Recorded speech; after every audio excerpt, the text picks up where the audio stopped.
Hello दोस्तों, आज हमारा टॉपिक है जनसत्ता पत्रिका के जो प्रमुख एडिटोरियल। तो वो हैं क्यों खफा है कुदरत। इस पर चर्चा करेंगे हम। मैं पहले थोड़ा सा बता दूं कि वर्तमान में जैसे कि वैश्विक कोरोना काल चल रहा है। तो ऐसे में जो मनुष्य हैं वो पूरी तरह से हताहत हो चुका है, जैसे कि सामाजिक रूप से, आर्थिक रूप से और शारीरिक पीड़ा के रूप से। तो ऐसे में क्यों टॉपिक का नाम था क्यों खपा है कुदरत। तो इसमें जैसे कि पहले कोरोना आया, फिर टिड्डियों का दल आया, उसके बाद तूफ़ान है उनके बाद फिर कई वैश्विक जो देश हैं जैसे कि अमेजन के जंगलों में आग लगना। तो ऐसों में ये एक तरह से कुदरत का कहर है।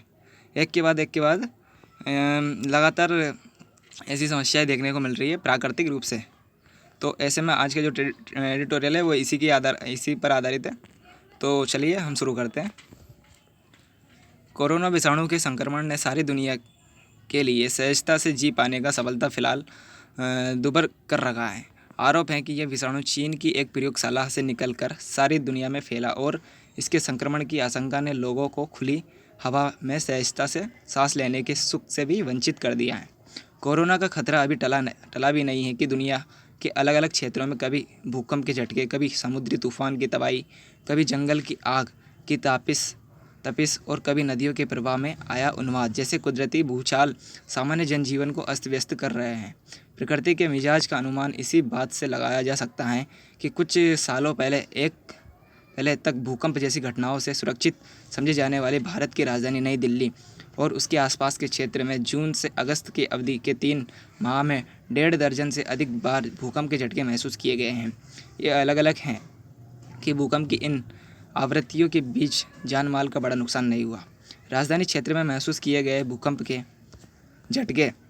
झटकों के बाद व्हाट्सएप पर एक संदेश वायरल हुआ था जिसमें कहा गया था कि समझ में नहीं आता प्रकृति चाहती क्या है। कोरोना से बचने के लिए घरों में रहे या भूकंप से बचने के लिए घरों से बाहर आ जाए।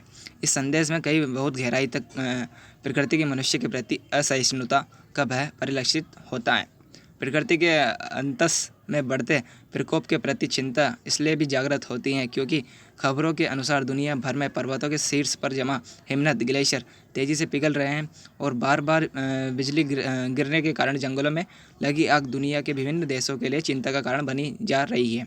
हिमनद इस तरह पिघलते रहे तो समुद्र के किनारे बसे शहरों के लिए नया संकट पैदा हो जाएगा क्योंकि तब समुद्र का जलस्तर 3 फुट से अधिक बढ़ने की संभावना है और कैलिफोर्निया के जंगलों से लेकर अमेजन के जंगलों तक वन क्षेत्र के लिए पारिस्थितिकी तंत्र को बचाने की नई चुनौती पैदा हो जाएगी।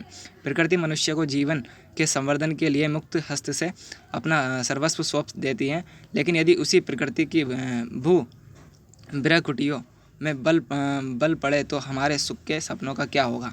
यह चिंता बेमानी भी नहीं है। ज़्यादा पुरानी बात नहीं भी करें तो वर्ष 2020 के शुरुआत ही प्राकृतिक आपदाओं के साथ हुई। ऑस्ट्रेलिया के लाखों एकड़ में फैले जंगल आग में जलकर भस्म हो गए। विक्टोरिया प्रांत में तो आपातकाल घोषित करना पड़ा। नए साल की पहली सुबह के साथ इंडोनेशिया के जकार्ता में बाढ़ आई। पेरू के हुआनुको प्रांत में भी बाढ़ के कारण 300 परिवार प्रभावित हुए। जनवरी महीने में ही फिलीपींस में ताल नामक ज्वालामुखी सक्रिय हो गया। पाकिस्तान में भारी बर्फबारी के कारण 2 दिन में 41 लोग मारे गए। फिजो की वनुआलेवु में टीनो नामक समुद्री तूफान ने तबाही मचा दी। अम्फान ने भारत और बांग्लादेश को अस्त व्यस्त कर डाला। स्पेन में गिलोरिया नामक तूफान कहर बनकर टूटा तो ब्राज़ील में भारी बरसात ने हज़ारों लोगों को जान ले ली। तुर्की, जमैका, रूस, चीन, फिलीपींस, अफ्रीका और भारत के कई हिस्सों में बार बार भूकंप के झटके महसूस किए गए। इतना ही नहीं, पूर्वी अफ्रीका से चल कर भारत आए टिड्डियों के दल ने मनुष्य के सामने एक नई चुनौती खड़ी कर दी है। पिछले 2.5 दशकों में टिड्डी दल का यह सबसे खतरनाक हमला माना गया है। टिड्डियों और ज्वालामुखियों से लेकर समुद्री तूफान और जंगलों की आग तक हर चुनौती मनुष्य की परीक्षा लेने पर आमाद है। कोरोना विषाणु का संक्रमण तो सबसे बड़ी चुनौती बनकर उभरा है। कुछ लोग कतिपय धार्मिक ग्रंथों के हवाले से कहते हैं कि यह आपदाएं प्रकृति की सबसे बड़ी नाराज़गी का संकेत हैं। सवाल यह है कि क्या सचमुच प्रकृति की भूभ्रकुटियों में बल पड़ने लगे हैं। यह बात इसलिए भी महत्वपूर्ण हो जाती है क्योंकि पिछले कई वर्षों से पर्यावरणविद हमें सचेत कर रहे हैं। समुद्र के जल स्तर बढ़ना, हिमनदों का पिघलना, जंगलों का लगातार कम होना, हवा और पानी में प्रदूषण स्तर का बढ़ता जाना, ओजोन परत का घायल होना और हमारे ऋतु चक्र में लगातार होने वाला असामान्य परिवर्तन कुछ ऐसे कारण थे जो संवेदनशील लोगों को चिंतित कर रहे हैं। स्थिति यह है कि पृथ्वी का 2/3 भाग पानी से ढका है, लेकिन दुनिया की आबादी के एक बड़े हिस्से के पास आज भी पीने के लिए स्वच्छ पेयजल का इंतजाम नहीं है। प्रकृति ने मनुष्य को उसके सपने साकार करने के लिए सब कुछ दिया है, लेकिन मनुष्य का लालच निरंतर बढ़ता ही गया है और उसने प्राकृतिक संसाधनों का विवेकहीन दोहन शुरू कर दिया है। हम भूल गए हैं कि प्रकृति के पास सबकी ज़रूरतें पूरी करने की क्षमता है, लेकिन लालच तो वह एक आदमी का भी पूरा नहीं कर सकती। हमने प्रकृति के प्रति अपना व्यवहार पंचतंत्र की एक कहानी के उस लोभी आदमी की तरह कर लिया है जिसे एक मुर्गी रोज़ाना सोने का अंडा देती थी, लेकिन इस लालच में कि रोज़ाना कहाँ एक सोने के अंडे का इंतजार करूँगा, यह सोचकर उसने एक दिन चाकू से मुर्गी का पेट चीर डाला और अपनी ही विवेकहीनता और अधीरता के कारण उसने सुख की समस्त संभावनाओं को स्वयं ही समाप्त कर दिया। हमारे पूर्वज प्रकृति की क्षमताओं और मानव जीवन में उसकी उपादेयताओं के महत्व को जानते थे, इसलिए दुनिया की अधिकांश प्रारंभिक सभ्यताओं में प्राकृतिक संसाधनों की उपासना के प्रमाण पाए गए हैं। ऋग्वेद में तो सूर्य, जल और अग्नि ही नहीं, वनस्पति तक में देवत्व का निवास माना गया है। दरअसल उस दौर की आराधना मनुष्य के जीवन में प्राकृतिक शक्तियों द्वारा दिए गए योगदान के प्रति विनम्र आभार प्रदर्शन का माध्यम थी। वृक्षों से लेकर नदियों तक के पूजन की परंपरा के मूल में कृतज्ञता का ज्ञापन ही मूल भाव था। हालांकि देवताओं को भी यदि अपनी शक्तियों का दंभ हुआ तो भारतीय परंपराओं ने उसे दमनीय माना।